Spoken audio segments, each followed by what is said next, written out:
Kenneth Katzman is a senior fellow at the Soufan Center, an organization focused on global security challenges. Kenneth, you're joining us from Washington, D.C. I want your view on the current U.S. military buildup.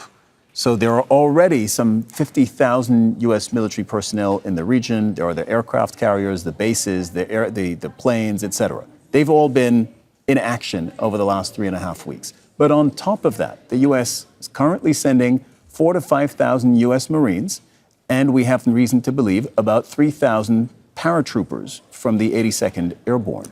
What is that for?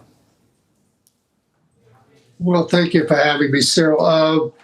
Well, I think you're going to see more forces than that going in pretty soon because Iran's demands are obviously outrageous for a ceasefire or a permanent deal.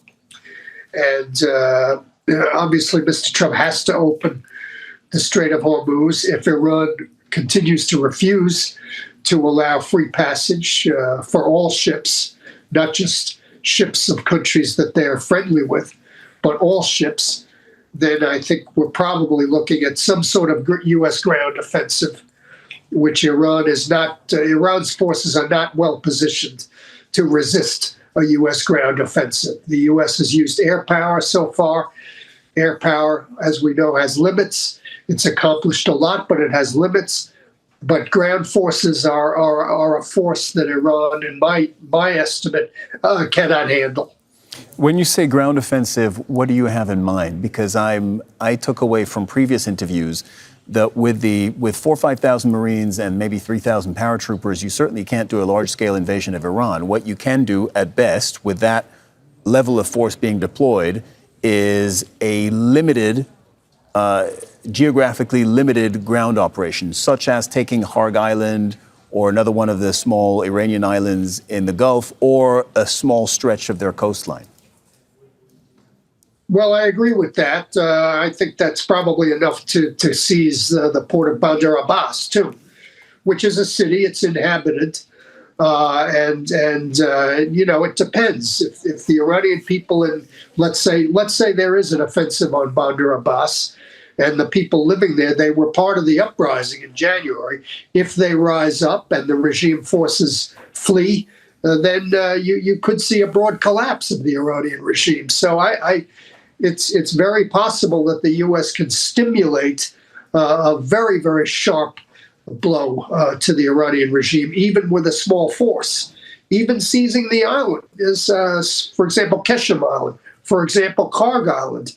Once U.S. forces, ground forces, start seizing Iranian territory, the regime's calculation, as I've argued on this show and other shows, starts changing, because a U.S. ground offensive does have the ability to remove the regime from power. Air power does not. So I'm not sure if you caught any of the previous interviews in this program, but one of the things I'm hearing, not just once, is that Iran right now actually feels that it has more leverage and that it has a stronger hand to play than it did before the war. Why? Because it has shown that it could not only resist air raids from the largest military power in the world, but it actually had leverage over the global economy. And that gives Iran more power now than we thought it might have. And, in that context, I don't know if you even agree with that premise, but in that context, if that is true, then Iran doesn't have an incentive particularly to negotiate with the U.S. right now. I agree. I largely agree with it. I wouldn't say they have resisted. They have not shot down any U.S. aircraft. They haven't protected any of their targets. Their targets have been eliminated. So they didn't resist.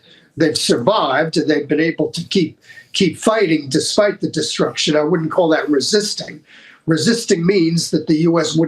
has not hit any targets, and that's clearly not happened. So I wouldn't call it resisting necessarily. But this is why I've said I think Mr. Trump is likely to have some sort of ground offensive, even if it starts out very limited, because that is a strategy, a tactic, an operation that Iran is not positioned to fend off. And as I've argued, once the U.S. starts capturing territory in Iran, all bets are off for the regime. They have to completely change their calculations. Kenneth Katzman of the Soufan Center, thank you very much for joining us. Thank you.